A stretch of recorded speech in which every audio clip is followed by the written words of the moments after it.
J'espère que vous allez bien. On se retrouve aujourd'hui pour un live running spécial reprise, on va dire, de la course à pied après ce confinement. Donc que ça soit de la reprise ou carrément des personnes plus qui débutent. Donc j'ai reçu beaucoup de questions en fait sur la FAQ que j'avais posée hier pour les personnes qui ne pouvaient pas être là.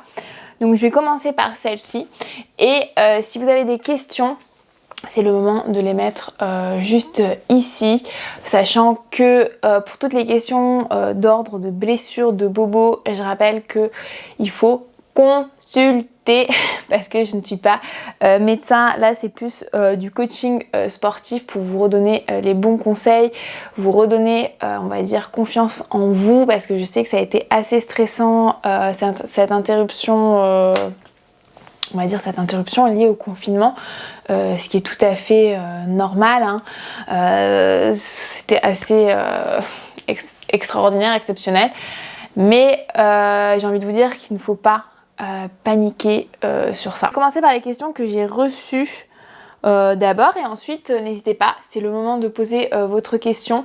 Après je sais que vous êtes nombreux et nombreuses aussi à avoir des questions plus sur le triathlon, le vélo ou forcément la natation, mais voilà, n'hésitez pas. On va commencer par une des questions qui est plus sur le fait d'avoir mal au genou, puisqu'apparemment il y a pas mal de personnes qui se sont blessées pendant le confinement, effectivement. Et c'est vrai que si vous avez fait beaucoup de renforcement musculaire et notamment du renforcement dont vous n'aviez pas l'habitude de faire, donc c'est-à-dire tout ce qui est squat, fente, burpees, tous les petits exercices qu'on pouvait voir partout, on va dire dans les lives et tout, c'est normal que vous ayez peut-être des douleurs au genou parce que des fois, le fait de mal effectuer le mouvement, franchement ça peut partir de rien, hein, juste un genou qui est mal aligné, un squat avec un genou un peu faible. Forcément au bout d'un moment ça fait mal. Honnêtement le mieux c'est si vous avez déjà mal au genou avant de reprendre la course à pied, il vaut mieux consulter votre médecin du sport et consulter votre kiné.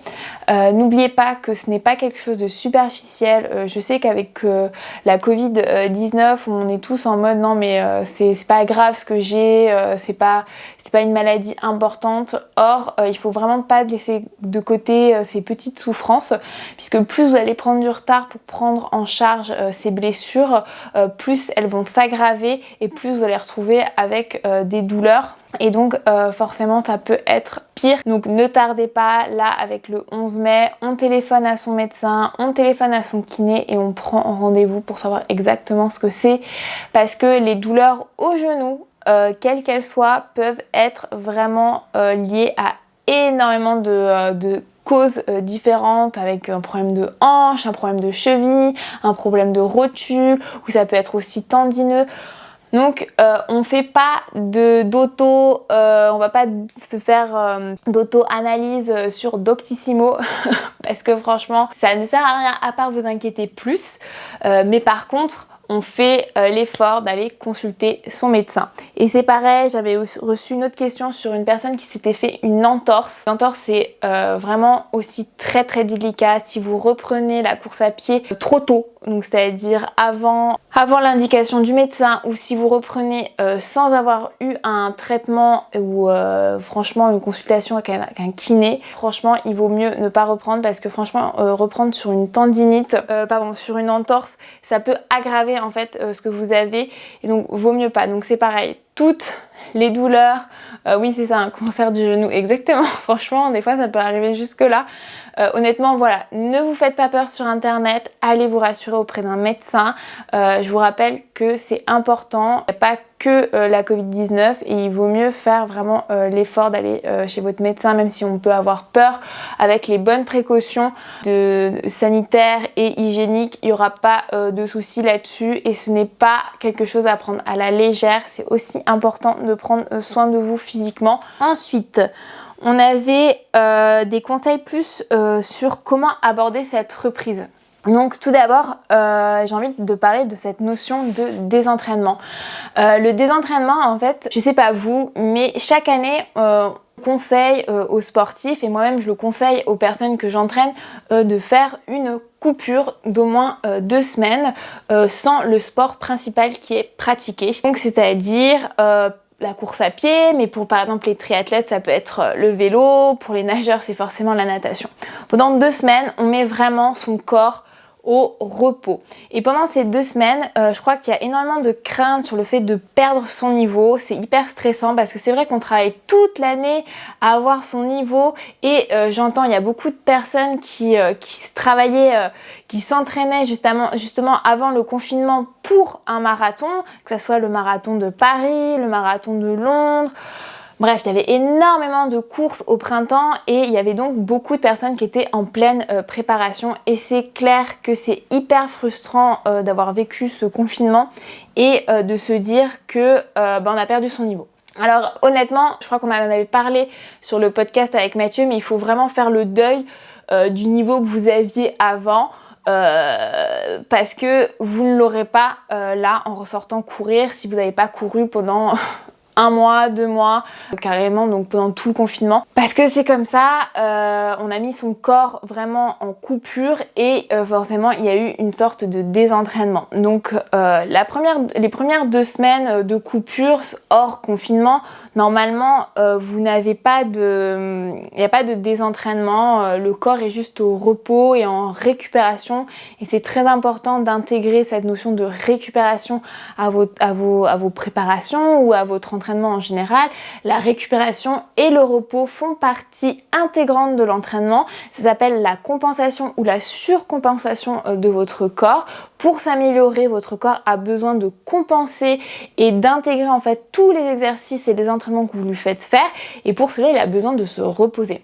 Donc moi j'aime bien prendre l'image de quand vous savez on se repose, quand on fait des siestes, quand on dort et souvent quand on révise ses partiels on a tendance peut-être à relire ses fiches le soir en se couchant et le soir peut-être à rêver de ce que l'on a appris. Et bien en fait c'est exactement le corps qui intègre tout ce savoir et qui en fait l'acquiert vraiment et que ça devient un acquis. Et bien c'est pareil, tout ce que vous apprenez à votre corps dans les sports que vous pratiquez, ils sont pas acquis définitivement. Votre corps a besoin en fait de se reposer pour l'acquérir définitivement. Enfin je mets des guillemets à définitivement puisque rien n'est jamais acquis définitivement. Mais comme comme le cerveau, le corps a une mémoire en fait. Donc ce qu'il faut se dire en fait, c'est que même si vous avez perdu votre niveau, le corps n'oublie pas. Donc même si vous avez galéré par exemple à arriver à un certain niveau, vous avez, toutes ces étapes en fait vous allez pouvoir les passer beaucoup plus rapidement parce que votre corps va s'en souvenir et va retrouver son niveau beaucoup plus facilement. Donc là il faut se dire que vous repartez pas de la case 0. Par exemple si vous étiez pas débutant, vous étiez en préparation marathon, vous repartez pas du tout de 0 hein. C'est vraiment ce qu'il faut dire. Mais par contre oui il va y avoir un petit peu ça va être un peu compliqué au démarrage, on va dire, hein, mais c'est normal, hein, c'est comme une voiture qu'on n'a pas démarré pendant plusieurs mois. Au début, c'est un peu rouillé, il faut un peu de rodage, et là, ça va être la même chose. C'est important, en fait, de respecter quelques semaines de remise à niveau. Mais je vais revenir un peu sur d'abord la notion de coupure. Donc, vous avez eu 2 semaines de coupure. Et au bout de ces 2 semaines, le corps passe dans une phase de, en fait, on va dire de désentraînement. C'est comme ça, parce que forcément, on ne pratique pas. Donc, petit à petit, on va perdre, en fait, le niveau qu'on a pu avoir. C'est si on n'a vraiment aucune pratique sportive, forcément, ça va être décroissant petit à petit, avec 0 pratique sportive. Et là, c'est vraiment sur 2 mois, ça va être proportionnel à ces 2 mois-là sans pratique sportive. Hein. Donc il faut vraiment s'imaginer une courbe descendante par rapport au niveau qu'on pouvait avoir. Si on prend par exemple une mesure, par exemple la VMA, elle va forcément, vous allez forcément perdre. Hein. C'est pareil pour toutes les autres mesures qu'on peut prendre en fait pour jauger son niveau, que ça soit en course à pied, en cyclisme, en natation, c'est pareil. Par contre, ce qui est intéressant et ce qui me semble peut-être rassurant pour les personnes qui ont quand même essayé de maintenir une activité physique à côté, si vous n'avez pas pu faire de course à pied, c'est ce que j'appelle un peu la magie des entraînements croisés et des sports qui se complètent.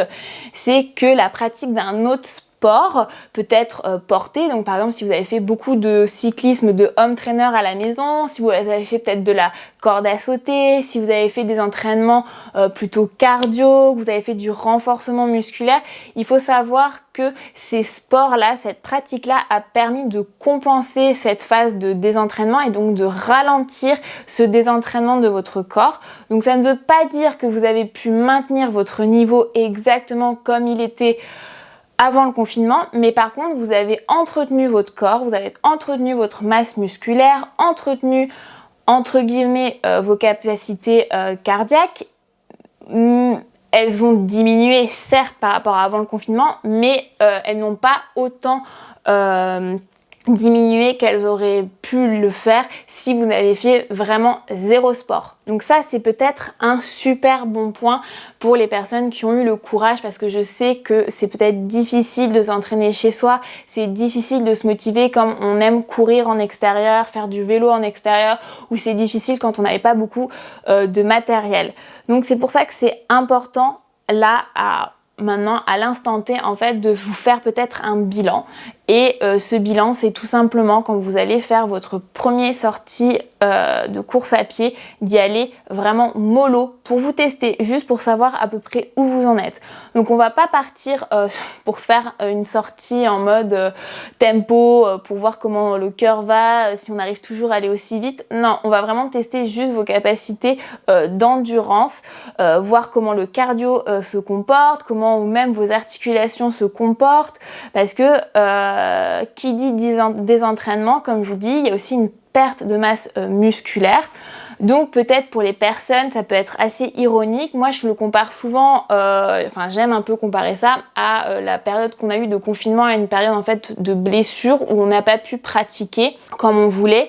Moi personnellement, quand j'ai eu ma fracture de fatigue, j'ai perdu énormément de poids, mais quand je regardais en fait la composition de mon corps, j'ai effectivement perdu du poids, mais j'ai pas perdu du poids entre guillemets, j'ai perdu énormément en fait de muscles, j'ai perdu quasiment que du muscle, et franchement ça a eu un impact assez important sur ma reprise, parce qu'il a fallu aussi remuscler tout mon corps pour ce sport spécifique qui est la course à pied.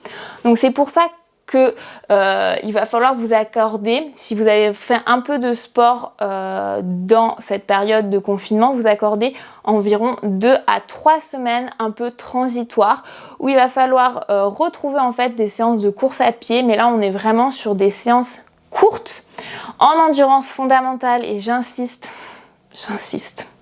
regardez-moi, j'insiste vraiment sur l'endurance fondamentale, vraiment sur la zone 2 pour les personnes qui ont avec un cardio. Je rappelle que ces données sont particulières à chaque personne. C'est pour ça que je préfère préciser une zone plutôt que des données, parce que sinon vous n'allez pas vous en sortir. Et vraiment, allez-y doucement pour vous tester. Je reviens là où j'en étais. Donc après le confinement, on s'accorde vraiment 2 à 3 semaines transitoires. Notamment si vous n'avez pas pu faire beaucoup d'entraînements croisés. Donc pour toutes les personnes qui avaient la course à pied comme sport de cœur, qui était au centre de votre pratique, on s'accorde vraiment ces 2-3 semaines là.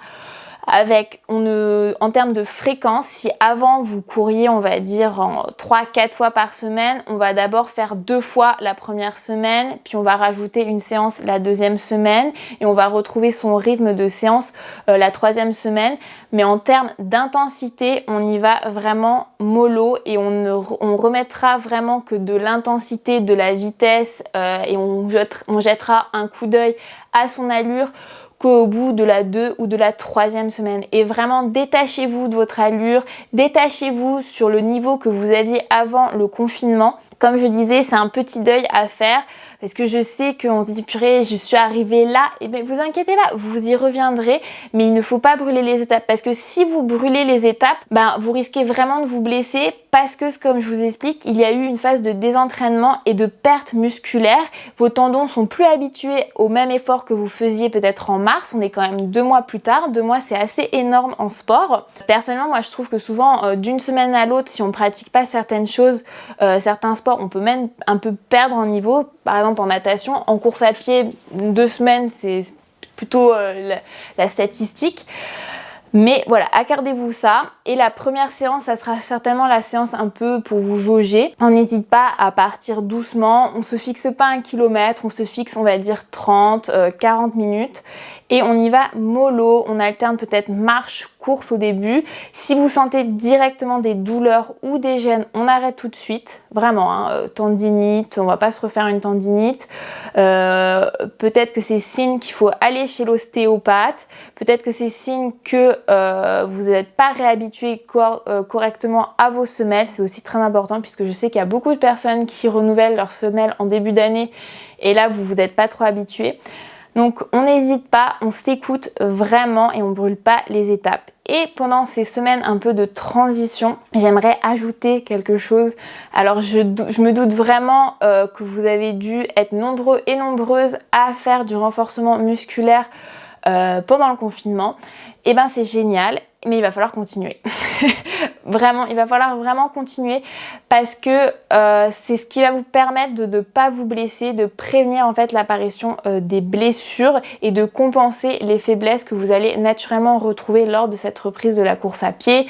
Donc pour les personnes qui ont par exemple des douleurs au genou, des syndromes fémoro-patellaires, des déséquilibres au niveau des hanches, des chevilles fragiles, c'est vraiment le renforcement musculaire qui va vous permettre de compenser tout ça et surtout d'éviter les blessures quand vous allez retourner faire du trail, retourner faire de la course à pied. J'insiste sur la partie trail parce que le trail c'est quand même une discipline de la course à pied qui demande beaucoup de proprioception et proprioception dans le trail est quelque chose qui s'acquiert effectivement avec beaucoup de renforcement musculaire mais aussi avec de la pratique mais beaucoup de pratique, donc beaucoup de pratique sur chemin et malheureusement là pendant les 2 mois, à moins que vous aviez la chance de vivre en montagne avec des sentiers à 1 kilomètre autour de vous, là par contre il va vraiment faire très attention parce que l'entorse peut arriver très facilement parce que on se dit purée en mars j'étais en train de crapahuter je sais pas au Ventoux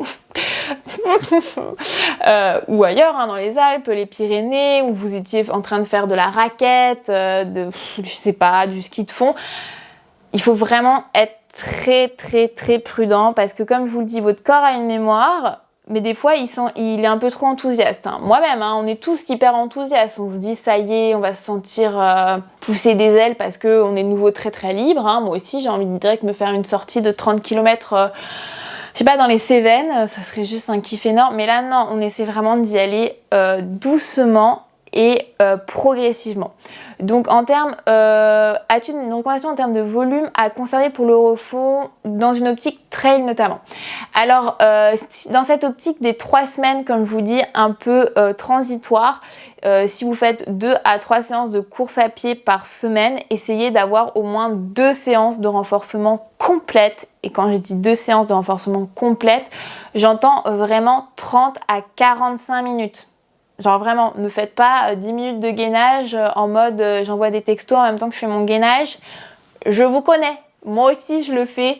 Moi aussi je me dis c'est bon, je fais 5 minutes de gainage, youpi tralala, c'est bon, c'est fait, tchac. Non, là on fait vraiment 30 à 45 minutes avec des exercices très ciblés sur la proprioception, sur le Jumdido Atelier. Il y en a plein, on en a fait déjà plusieurs en live. Je vais en refaire avec vous. Mais il y a aussi tout ce qui est renforcement du haut du corps. Je pense aussi aux nageurs et aux cyclistes. Franchement, le haut du corps, c'est ce qui permet d'aller plus loin et de se préserver des blessures.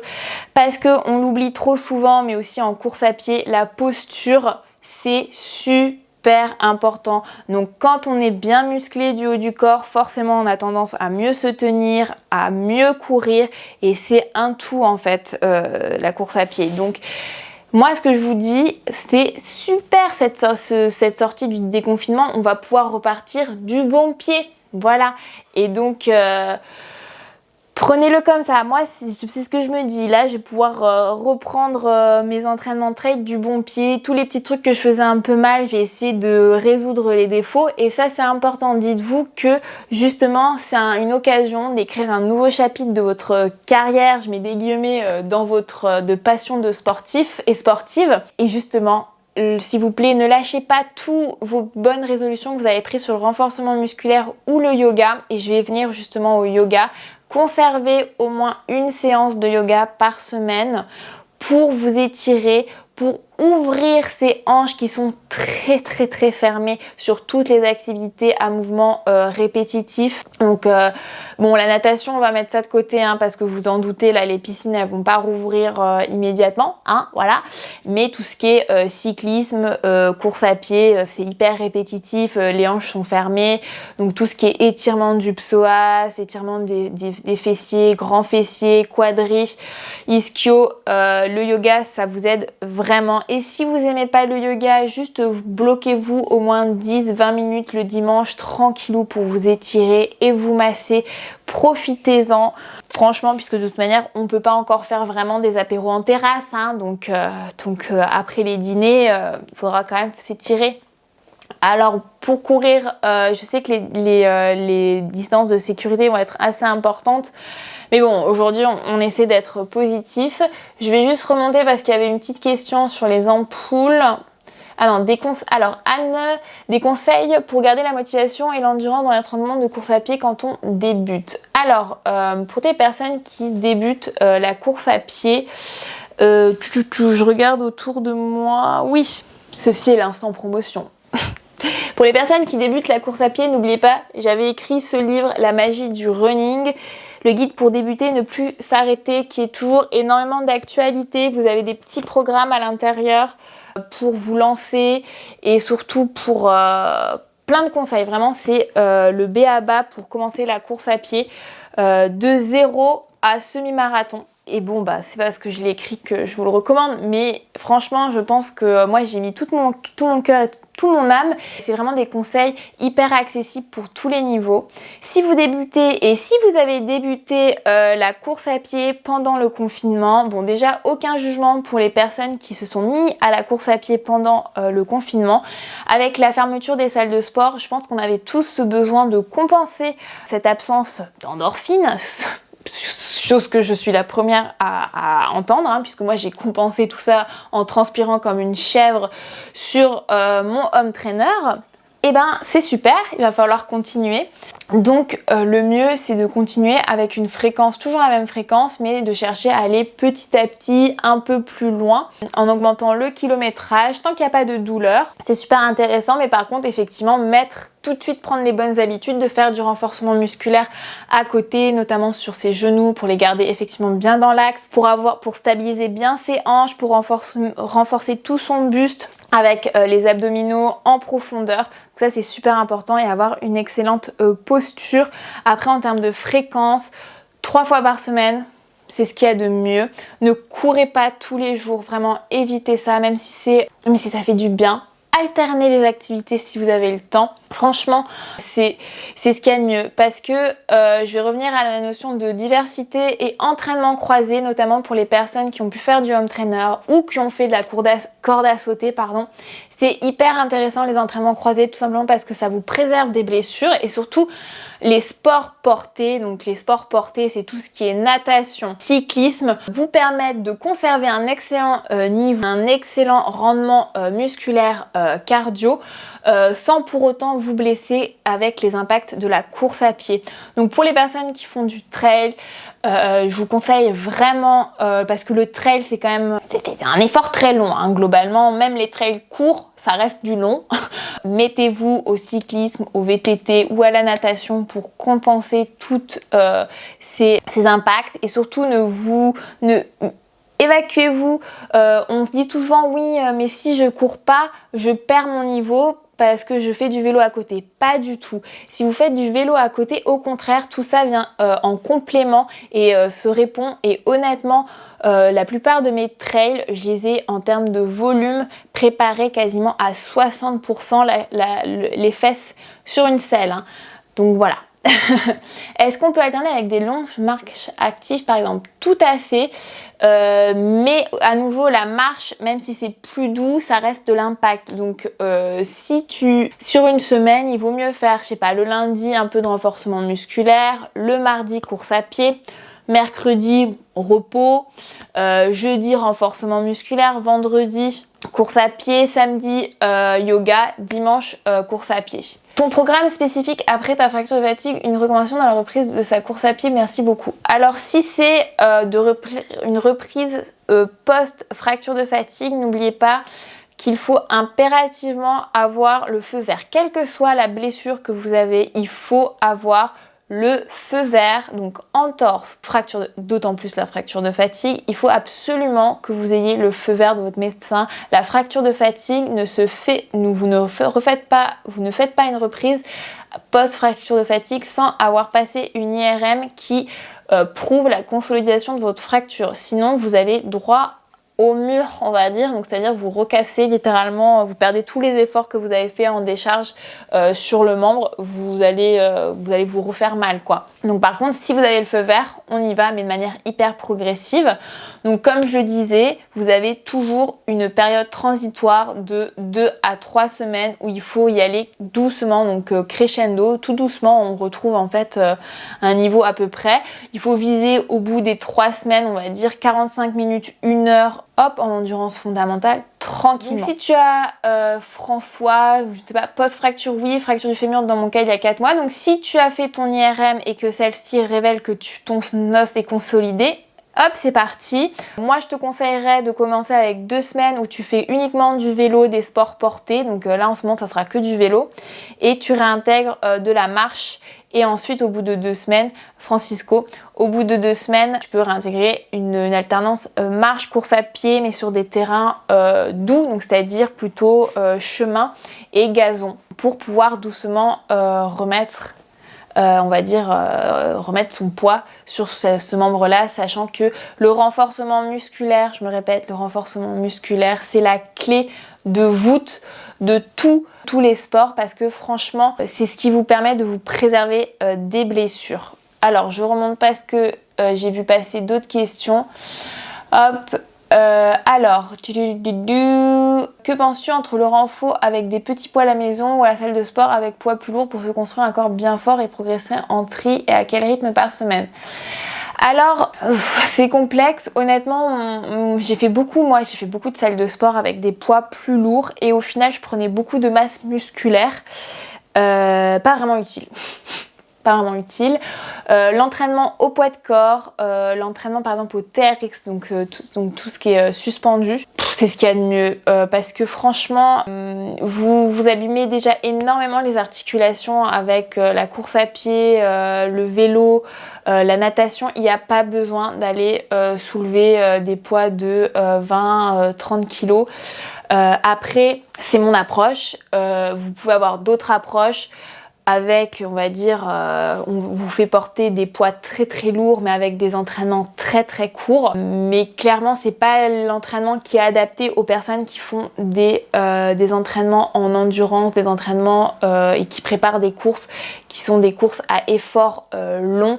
Nous, on recherche vraiment déjà d'une part des muscles qui vous préservent et pas des muscles qui prennent beaucoup de place parce que l'hypertrophie qu'on retrouve notamment dans certains exercices de musculation, ça sert à rien. Moi, c'est comme je vous dis, les entraînements qu'on vous fait faire en prévention des blessures, ce sont des entraînements fonctionnels. On va vous muscler de manière fonctionnelle pour que vous ne blessiez pas, que vous ayez justement un corps fort. Donc honnêtement, j'ai raté des questions, honnêtement, l'entraînement avec des poids, on va dire jusqu'à 8, 10, 12 kilos maximum à la maison, ça suffit largement, ça sert à rien d'aller chercher, voilà quoi. Alors effectivement, c'est beau, c'est fessier rebondi, voilà, mais honnêtement un fessier qui est un peu moins rebondi et plus fonctionnel sur le vélo, c'est un peu plus utile parce que je pense qu'à la fin, au bout d'un moment, faut le porter en fait, ces muscles-là, hein, et ça fatigue énormément. Comment continuer la course quand on a des périostites même après des mois de repos? Bah là, il faut consulter ou reconsulter les périostites. N'oubliez pas qu'on en a parlé avec Princesse Périnée, mais que des périostites, ça peut vraiment tourner en fracture de fatigue. Donc, il est très important de consulter et de trouver la cause des périostites. Donc, que ça soit peut-être un besoin de semelle, un besoin de renforcement musculaire ou carrément un besoin de changer de régime alimentaire. Chloé, alterne avec du renfort, fit dance et beaucoup de plus de yoga, et ben c'est parfait, c'est parfait. N'oubliez pas que même si on adore courir, il faut éviter de courir tous les jours. 3-4 fois par semaine, ça suffit. Notamment s'il n'y a pas d'objectif, ça sert à rien de s'épuiser. Ayez une sortie longue par semaine, une sortie un peu plus vitesse, tempo et une sortie endurance. Hop, et après essayez de diversifier comme vous pouvez. Il y a les conseils plus haut au sujet de garder la motivation quand on débute. Alors garder la motivation quand on débute, bon c'est pareil, vous avez un gros chapitre là-dessus sur la motivation, mais rapidement, et vous avez aussi pas mal d'articles sur mon blog à ce sujet-là. Mais il faut se fixer des objectifs, hein. Alors je sais que cette année c'est très difficile de se fixer des objectifs parce qu'il n'y a pas du tout de... comment dire, il n'y a pas de course actuellement, hein, à part cet automne-là. Donc moi, ce que je vous conseille, c'est vous fixer des petits objectifs de kilométrage. Donc par exemple, si vous débutez et que vous faites 30 minutes, ben dites-vous que fixez-vous un objectif disant, bah tiens, dans un mois, je veux faire mon premier 10 km. Ça sera mon objectif, faire 10 km et ainsi de suite. Après, vous pouvez vous fixer des objectifs un peu de vitesse en vous disant, bon ben, j'aimerais un peu m'améliorer en termes de vitesse, donc je vais peut-être m'intéresser au fractionné. L'objectif, c'est juste de vous fixer des buts. Voilà, juste des petits buts, des petites barrières à franchir à chaque fois, comme un petit escalier, et peut-être qu'au bout, vous vous fixez, je sais pas, d'ici 2 ans ou 1 an, faire votre premier 10 km officiel, vos premiers semi-marathons, et je pense que ça peut être pas mal. Après, pour les personnes qui font du sport depuis longtemps, en termes de motivation, les amis, c'est vrai que c'est assez compliqué en ce moment, puisqu'il n'y a pas d'objectif, il n'y a pas de, comment dire, il n'y a pas de course, voilà.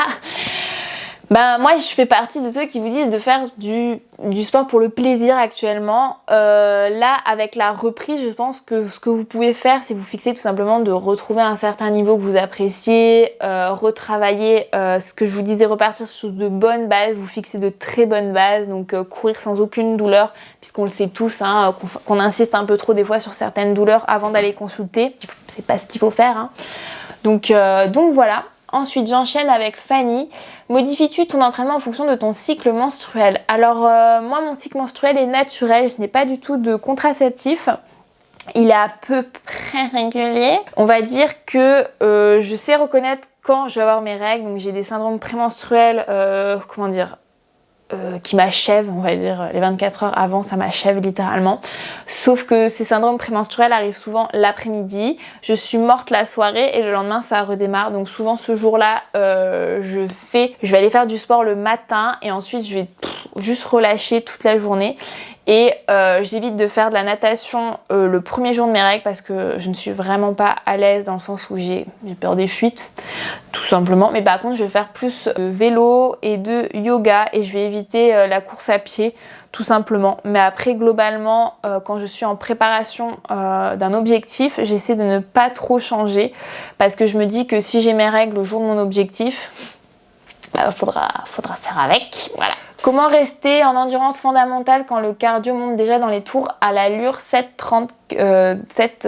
minutes 30 du kill? Alors Anaïs, il faut ralentir tout simplement, quitte à être à la limite de la marche. Alors je sais que travailler en endurance fondamentale dans les premières séances, c'est hyper ingrat, mais promis, tu vas très vite faire des progrès parce que moins tu vas aller vite, plus tu vas progresser rapidement et plus tu vas pouvoir retrouver à peu près une allure qui te convient. Mais pas de souci, après il faut aussi travailler sur sa posture, travailler sur sa respiration parce que des fois on a tendance à bloquer en fait son diaphragme. Donc ne pas hésiter avant de courir, à marcher tout simplement et après à prendre de longues inspirations et de longues expirations pour bien relâcher son diaphragme et ne rien bloquer et ensuite à lancer tout simplement sa course petit à petit. Blanche, quel conseil donnerais-tu à une cycliste qui souhaiterait débuter le triathlon? Premier tri découverte fin septembre. Ben, nager. Alors, faire de la natation dès que possible, quand ça sera possible, et beaucoup, surtout s'entraîner à faire des transitions, notamment la fameuse transition vélo, course à pied, qui est très très douloureuse. Les transitions, c'est ce qu'il y a de plus difficile, on va dire. Anaïs, est-ce que tu as des conseils pour passer au-delà de la peur de remonter sur le vélo après une chute? Bon, je pense qu'on va parler de ça tout simplement parce que on va parler cyclisme et refaire du vélo là actuellement sur les routes. Honnêtement, moi, j'ai jamais chuté, enfin j'ai déjà chuté à vélo, mais j'apprenais en fait à déclipser mes chaussures, donc j'ai chuté 2 ou 3 fois à des feux rouges ou à des stops. Toi-même tu sais, on ne se moque pas, hein. Et ce qui s'est passé, donc j'ai pas eu une peur, on va dire. Par contre, j'ai déjà eu des peurs, j'ai été un peu traumatisée parce que Mathieu et moi on s'est fait agresser sur la route et j'ai eu très peur de refaire du vélo en fait derrière. J'ai fait de l'équitation quand j'étais petite et ma monitrice m'a tout de suite dit après chaque chute remonte tout de suite. Genre ne réfléchis pas, remonte. Et en fait, plus tu vas éloigner ce moment où tu remontes sur le vélo, plus en fait tu vas avoir une peur viscérale de remonter sur le vélo. Donc le mieux c'est peut-être que tu sois accompagné avec quelqu'un, peut-être que tu discutes de ta chute, que tu en parles vraiment, que tu extériorises ta chute, tu extériorises ta peur. Moi j'en ai parlé, j'ai parlé plein de fois de mon agression, du lieu. À chaque fois que j'y passe, je le dis à la personne qui est avec moi ou je me le dis à moi-même, je fais c'est bon, je sais que c'est un mauvais moment à passer et je t'assure que plus tu vas te forcer à y aller, même si c'est que des petites sorties au début, plus tu vas en fait dompter ta peur. Et n'oublie pas que c'est toi seul qui va pouvoir le faire, mais c'est aussi important que tu discutes autour de toi de cette peur de la chute et de cette peur de retomber. Après, aussi de la peur des voitures, hein, parce que franchement là, on est tous super contents d'être sur nos home trainers, hein, mais moi je me dis purée là on va reprendre le vélo sur la route et j'ai super peur des voitures parce que je me dis c'est bon, les mecs ils ont pas fait de voiture pendant 2 mois, ils vont être complètement tarés sur la route. Mais il n'y a rien à faire. La peur est quelque chose qu'on ne contrôle pas, donc il ne faut pas se laisser bouffer de l'intérieur avec cette peur-là. Il faut juste, on la laisse se faire envahir et on essaie d'extérioriser ses sentiments. Pourquoi tu as peur? Tu as peur de retomber, tu as peur de refaire les mêmes erreurs. Donc on analyse ce qui s'est passé ce jour-là, on analyse comment on peut passer outre sa peur, donc c'est-à-dire faire un chemin où on repasse pas là où tu as chuté. On essaie peut-être de changer quelque chose sur le vélo. Est-ce que tu as envie de mettre peut-être des éclairages dessus pour te rassurer, pour être plus visible? Est-ce que tu as envie de mettre des gants? Est-ce que tu as besoin peut-être d'aller plus doucement au début pour reprendre confiance? Voilà, il faut vraiment juste s'interroger pour démêler tout ce qui se passe en toi et passer vraiment cette peur parce que c'est inconscient et la peur souvent c'est un peu irrationnel aussi, même si la chute était par contre très rationnelle, hein. Marie, par rapport aux étirements, une petite notion sur les étirements. Les étirements, ça dépend de chaque personne. Après, c'est important quand même de faire des étirements, de mobiliser vos muscles différemment et de retrouver une certaine amplitude de mouvement parce que à force de faire travailler votre corps toujours dans le même sens, vous allez voir que vous allez perdre en amplitude, perdre en souplesse et ça peut sur le très long terme créer des blessures. Et c'est ce qu'on aimerait éviter quand même, donc même si vous n'aimez pas trop les étirements, vous n'aimez pas trop le yoga, essayez quand même d'y passer parce que le jour où vous allez vous blesser, ça sera peut-être sur ça que le kiné ou le médecin ou votre coach va vous inviter à aller. Merci Claire, avec plaisir. Faire que du renforcement et laisser de côté le cardio est-il mauvais pour la santé? Oui, c'est pas mauvais pour la santé, mais c'est bien aussi de travailler son cardio, de travailler son cœur, même si l'endurance doit être, on va dire, 90% de vos entraînements, c'est bien aussi d'aller travailler un peu hors de sa zone de confort, hein, et sortir un peu de sa petite zone d'aérobie et d'aller en dehors. Mais globalement, 90% du temps, l'endurance fondamentale, c'est très bien. Mais c'est quand même une endurance qui est active, hein, donc on doit être assez actif quand même sur ce moment-là, quoi. Je rattrape, je suis désolée, il y a eu des petites questions. Difficile de pratiquer le trail et le triathlon en même temps. On va dire que le trail, ça fait très mal en termes de vitesse. C'est très difficile d'accorder vitesse et trail. Bon, ça se fait, hein, on peut y arriver, hein, on est plusieurs à le faire et ça fonctionne. Hein. Selon toi, à partir de combien de temps de pratique en course à pied on peut tester le trail? Honnêtement, il n'y a pas à se dire, bon, bah, je fais 5 ans de course à pied puis ensuite je m'attaque au trail. Il y a des personnes qui commencent le trail avant de faire de la course à pied. Mais par contre, il faut juste être hyper humble en termes de distance et très respectueux de la montagne parce que en fait, on a du mal à aborder, je pense, l'altitude, le danger des chemins, le travail de concentration que ça représente par rapport à la route, d'aborder les chemins, d'aborder une descente, d'aborder une montée. Donc, quel que soit votre niveau en course à pied, le trail, c'est quand même un autre univers. Et je pense qu'il faut, même si la course à pied vous donne une très bonne base, le trail, c'est quand même un autre univers. Et c'est pas parce que vous avez fait un marathon sur route que vous faut tout de suite se lancer sur un marathon en trail. Parce que c'est clairement pas la même chose, y a toutes ces notions de dénivelé, de fatigue cumulée, d'altitude, d'oxygène beaucoup plus raréfié, plus on monte. Donc voilà, il faut juste se laisser le temps et y aller progressivement comme en course à pied. Donc quand on se lance sur le trail, on fait un trail de 5-10 km pour voir un peu comment c'est. Et ensuite petit à petit, on gravit les autres distances. Mais voilà, faites vraiment attention et n'oubliez pas que le trail en montagne, c'est encore différent que le trail en plaine. Par exemple, si vous faites du trail autour de Paris, bah, clairement ça va pas être la même chose que si vous faites du trail autour de Chamonix. Hein. Pareil, si vous faites du trail dans les Cévennes, ça va pas être la même chose que si vous faites du trail dans les Alpes. Hein. Donc il faut vraiment être, c'est ce que je dis, la notion de le fait d'être vraiment humble par rapport au trail, c'est vraiment super important. Pour une première course en trail, 15 km c'est plutôt bien. Oui, c'est vraiment bien. C'est ce que je dis, hein, 10-15 km pour un premier trail c'est bien, mais il faut aussi surtout regarder le dénivelé, hein, parce que en fait tu peux tout à fait avoir 15 km et te taper 1500 mètres de dénivelé et là ça va faire très mal. Hein. Donc 15 km et du dénivelé type on va dire 500-800, c'est bien, mais pensez à regarder le dénivelé. C'est pour ça, c'est ce que je vous dis, c'est un peu l'erreur des personnes qui viennent de la route, qui vont sur trail. Regardez le dénivelé, c'est le dénivelé qui sera le plus pertinent pour vous dire, hein, parce que vous pouvez vraiment vous faire un 10 km et en fait vous tapez 2 cols, littéralement, de 2 cols, tac, et ça va vous mettre 3 heures, donc j'exagère un peu, mais voilà, regardez le dénivelé plus que le kilométrage. Oui Cathy, tout à fait, c'est un peu le programme que je vais faire, j'ai hâte de retrouver le pic Saint-Loup d'ailleurs. Toutes les Cévennes on va dire. Entre 14 et 16 km avec 500 de dénivelé, c'est déjà super pour un premier. Voilà, c'est parfait. C'est ça, 500 mètres de dénivelé, on va dire 800, c'est très bien. Parce que moi j'ai déjà fait un trail où il y avait un petit col au milieu et c'était genre, je crois que c'était 12 km et 1000 de D+, et je peux vous assurer que ça fait très mal aux jambes ce genre de trail là. Je crois que ça s'appelle les verticales, ça fait très mal. N'hésitez pas à vous poser vos questions, on a encore un peu de temps. Je vais aborder les questions qui ont été posées aussi là.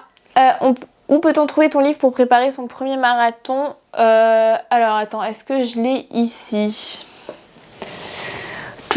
Ah oui, je l'ai là. Il est là. Voilà, vous avez lui, La magie du running, et vous avez lui, Je cours mon premier marathon. Bon alors c'est sûr qu'en ce moment, vu les marathons, je ne sais pas. Mais vous pouvez tous les trouver chez votre libraire, tout simplement, Cultura, Sorams, voilà. Et surtout, faites vivre vos petits libraires, allez les commander chez eux, ça sera sympa. Et les deux sont vraiment, c'est vraiment pour vous lancer, il y a plein de petits conseils, avant, après, la tenue, les trucs pas très glamour. Bon, moi vous me connaissez, hein, j'aborde tous les sujets, il n'y a pas trop de tabou. Hein. Alors excusez-moi, il y a une question d'avant. Quels sont tes conseils pour récupérer rapidement son allure car j'ai peur d'être une tortue après toutes ces semaines sans course? Alors, wreck this banana. J'adore ton pseudo. Tu vas être une petite tortue au début et c'est ce que je disais, ne regardez pas votre montre les 2-3 premières semaines, lâchez prise sur l'allure. Hein.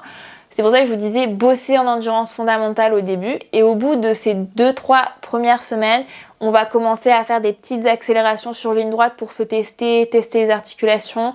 Honnêtement, allez direct travailler des allures, vous allez franchement vous risquer de vous blesser et vous faire du mal physiquement et psychologiquement parce que vous allez vous dire non mais attends, effectivement je suis une tortue. Déjà d'une part il n'y a aucun souci à être une petite tortue, je suis une petite tortue moi aussi. Donc on bosse en endurance fondamentale les 2-3 premières semaines et après on commence à réintégrer un peu du tempo, des accélérations sur ligne droite, peut-être des premiers 30-30 et ensuite on voit, on se teste, mais surtout on se fait pas peur, on se fait pas un test de VMA le 12 mai, ok hein. Franchement faites attention à ça s'il vous plaît. Et lâchez prise, vraiment lâchez prise, ne regardez pas l'allure sur votre montre, ça va vous faire du mal pour rien. Hein. Dites-vous qu'on repart doucement et que c'est peut-être le moment justement pour les personnes qui ont du mal à faire de l'endurance fondamentale. Lâchez prise et faites de l'endurance fondamentale les amis. Raphaël, je dois changer de chaussures. Est-ce qu'un nouvel équipement est compatible avec la reprise post-confinement? Alors c'est pareil, n'oubliez pas que chaque coureur est différent. Moi, là, à travers l'écran, c'est très difficile de vous conseiller une paire de baskets.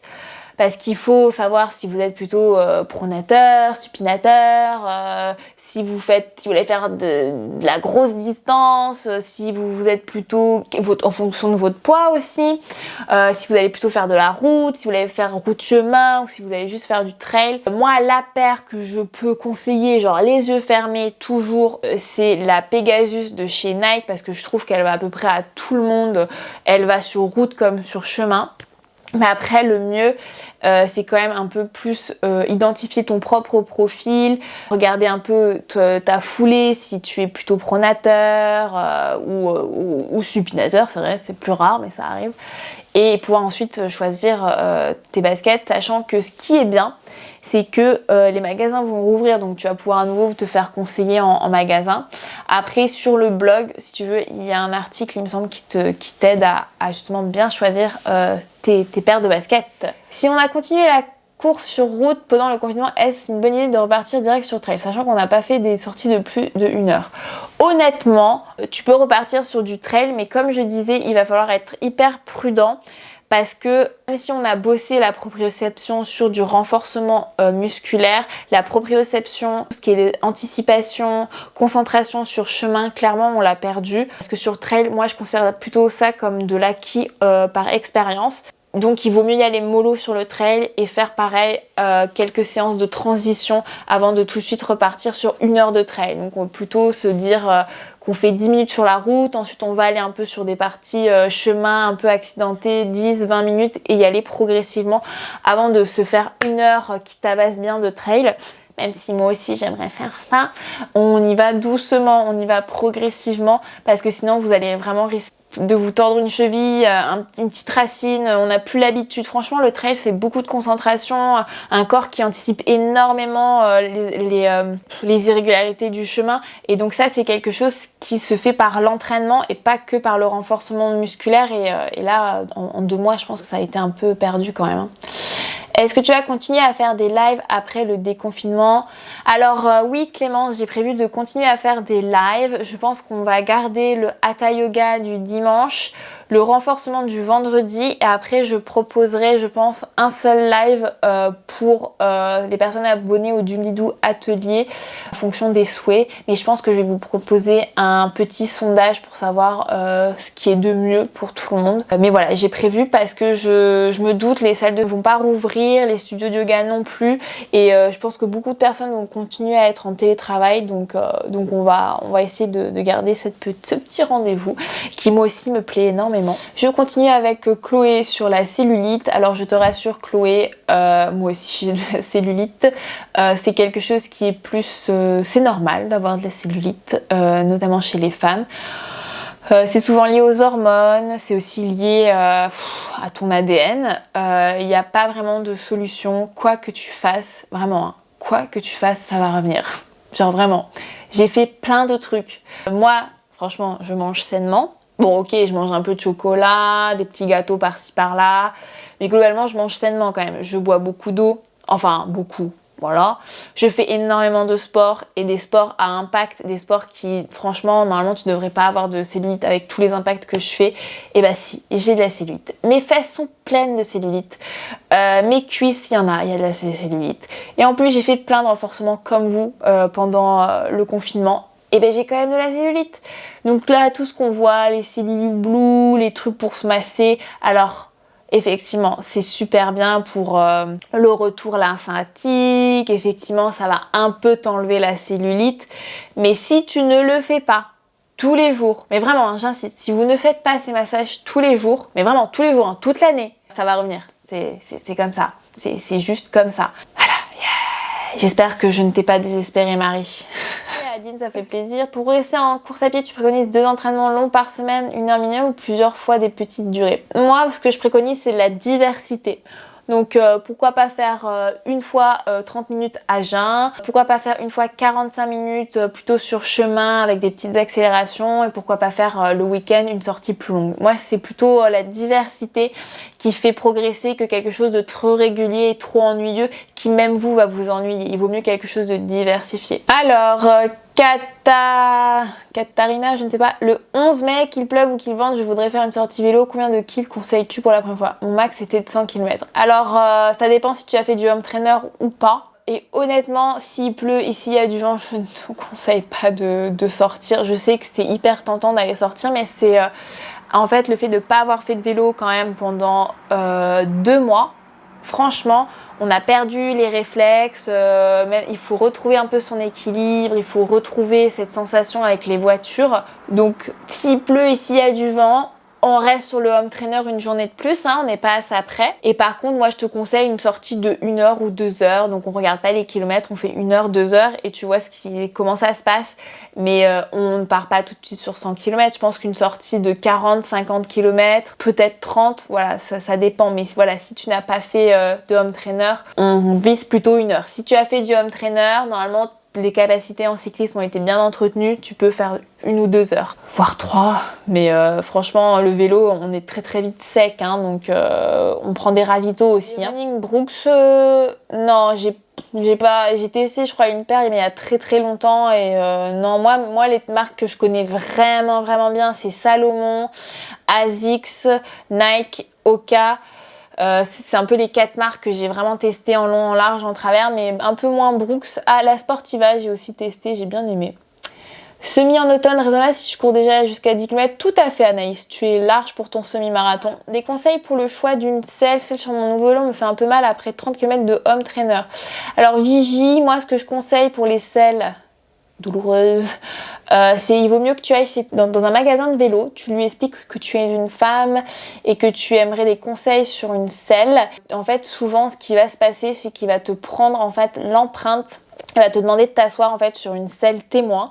Il va prendre l'empreinte de tes os sous le bassin pour voir comment tu te positionnes sur la selle, si t'es plutôt en avant, plutôt derrière par rapport à ton poids, et il va te conseiller une selle qui sera adaptée. Mais là, moi, c'est en fait les selles de vélo, je compare ça à des baskets en course à pied, c'est pareil. Il faut vraiment que ça soit adapté à chaque personne et c'est différent par sportif. Voilà, donc il faut vraiment que tu ailles tester. Parce que moi, ma selle, peut-être que tu vas pas du tout la kiffer, et ce sera pas 30 km que tu feras sur le trainer, ce sera même pas 10 minutes. Est-ce que tu continueras les sorties Zwift après le 11 mai? Ça m'a énormément motivée. Oui, je continuerai. Je pense que je vous donnerai à chaque fois peut-être des meet-up. On va voir, mais oui, je vais continuer. Après, c'est difficile pour moi en fonction des horaires. Parce que je sais que vous allez retourner travailler, que vous n'allez pas être chez vous. Donc on va voir plus les horaires en fonction de vous, peut-être les mettre un peu plus tard, un peu plus justement vers 19h pour que tout le monde soit à la maison pour faire les lives, ou entre midi et 2. Voilà, c'est plus ça qui est difficile, c'est les horaires, prévoir.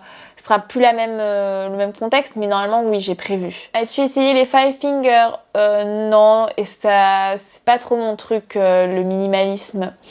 C'est vrai que j'ai changé de type de vélo. Est-ce que tu fais toutes tes sorties running à jeun? Non. Bah après, je fais beaucoup de mes sorties de running le matin, donc c'est vrai qu'elles sont beaucoup à jeun. Et c'est vrai que j'aime beaucoup travailler la course à pied à jeun. Mais c'est un peu complexe à expliquer maintenant sur le live. Peux-tu dire sur tes entraînements juste en endurance fondamentale? Que veux-tu savoir, Céline, sur les endurance fondamentale? Ouh, ça va bientôt faire 1 heure là. Les endurances fondamentales, hein, je me répète, c'est vraiment une séance très très très lente, avec des allures très très très douces. Il y a quelqu'un qui disait qu'à 7 minutes 30, il n'était pas encore en endurance fondamentale. C'est normal au début, quand on commence l'endurance fondamentale, de trouver le bon rythme, et petit à petit, si vous allez le trouver. Hein. Alors Marine, j'ai des douleurs à l'entrejambe après mes sorties vélo. As-tu des conseils? Alors là, pour les douleurs entre les jambes, donc c'est pareil, ça dépend si c'est... en fait, il y a de causes à ces douleurs-là. Hein. Ça peut être la selle, le cuissard. Moi, je te conseille d'aller lire mon petit article sur J'ai mal au popotin quand je fais du vélo sur mon blog. Il devrait t'aider. Mais ça peut être aussi un problème de posture sur le vélo. Donc tu es peut-être trop bloqué, trop en avant, et donc tu as fait une pression en fait sur ta vulve et ça peut faire très très mal si tu restes très longtemps dessus. Donc peut-être voir pour te redresser légèrement, donc monter un peu ton cintre ou rapprocher ta selle pour éviter cette pression là si la solution cuissard et selle n'est pas satisfaisante. Hein. Alors moi, l'endurance fondamentale, clairement, moi personnellement, c'est ce qui m'a permis de gagner en vitesse, mais genre ça a été le jour et la nuit, hein, vraiment. Avant, je faisais beaucoup de fractionnés, très peu d'endurance fondamentale. Et franchement, c'est les entraînements d'endurance fondamentale qui m'ont vraiment permis de gagner, mais c'est énorme. Hein.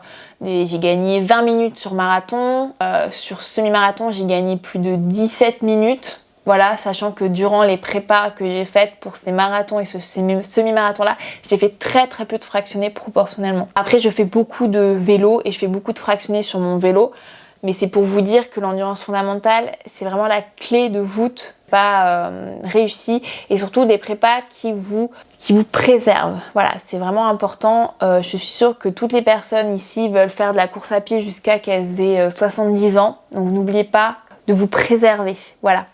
Écoutez, ça fait quand même déjà 1 heure qu'on papote. J'espère vraiment que ce live vous a plu. J'ai beaucoup parlé, j'ai essayé quand même de répondre à vos questions. Mais j'espère que mon blabla vous aura bien aidé parce que c'était le but. Cette vidéo vous a plu, donc désolée si par contre je ne regardais pas la caméra. C'est parce que effectivement je regardais celui-là, là, mon téléphone. Puisque c'était un petit live Instagram comme vous l'avez compris. D'ailleurs, n'hésitez pas à vous abonner à mon compte Instagram où je fais aussi des petits lives renforcement musculaire et yoga. En tous les cas, j'espère que cette vidéo vous a plu, que vous avez kiffé le son. La meuf fait des compliments sur son micro. Laissez un petit like si vous avez aimé cette vidéo et n'oubliez pas surtout de vous abonner à ma chaîne YouTube. Je vous dis à très vite, bye bye.